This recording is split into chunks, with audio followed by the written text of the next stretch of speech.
اگر آپ کا اقامہ ختم ہے تو کیا آپ کا اور آپ کا مہینہ بڑا ہے تو کیا آپ کا کمپنی آپ کو انقطاع عن العمل کر سکتے ہیں یا نہیں؟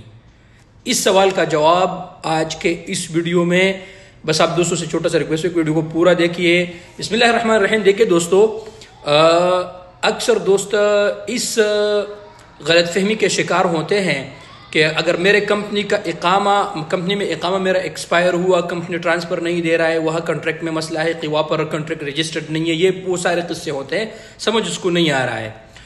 تو کیا اس کا کمپنی میرا اقامہ ختم ہونے کے بعد بس میں جا کے ٹرانسفر لے لوں گا اور بات ختم؟ دیکھیں دوستو، وزارت العمل نے اس بات کی وضاحت کر دی ہے کہ اگر کسی کا اقامہ ایکسپائر ہو یا نہ ہو، اس سے انقطاع عن العمل کا کوئی لینا دینا نہیں، پھر بھی کمپنی اس کو انقطاع عن العمل کر سکتے ہیں۔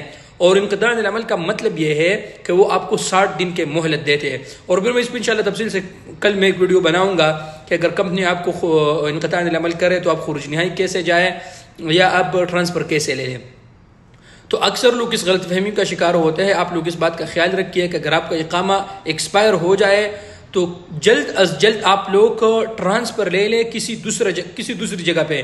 ادروائز اگر آپ ٹرانسفر نہیں لیتے اور آپ اسی کمپنی میں رہتے ہیں، آپ چلے کہ یار ابھی تو میرا کچھ بھی نہیں کر سکتا ہے، تب بھی ختم اقامے پر کمپنی آپ کو انقطاع عن العمل کر سکتے ہیں۔ لہٰذا اس پر آپ لوگ بہت سارا خیال رکھیے گا، کیونکہ انقطاع عن العمل کے نقصانات یہ ہیں کہ اگر 20 دن کے اندر آپ نہ ٹرانسفر لے نہ آپ خروج نہائی یعنی فائنل ایگزٹ جائے، تو اس کے بعد آپ کے پرمننٹ حروف شو ہوں گے اور وہ پھر ختم نہیں ہوں گے۔ لہٰذا جتنے بھی پردیسی بھائی ہیں، اس ویڈیو کو ضرور شیئر کریں دوستوں کے ساتھ تاکہ وہ اس نقصان سے بچ سکے، کیونکہ اکثر دوستوں نے مجھ سے خود کہا کہ یار اقامے ہمارے ایکسپائر ہوں گے تو پھر کمپنی وہ انقطاع عن العمل نہیں کر سکتے۔ تو بالکل یہ غلط فہمی ہے، اور آپ لوگ جو ہے نا اس غلط فہمی میں نہ رہے تاکہ آپ دوستوں کا نقصان نہ ہو۔ تو ویڈیو کو ضرور دوستوں کے ساتھ شیئر کریں اور ضرور ویڈیو کو لائک کریں۔ شکریہ۔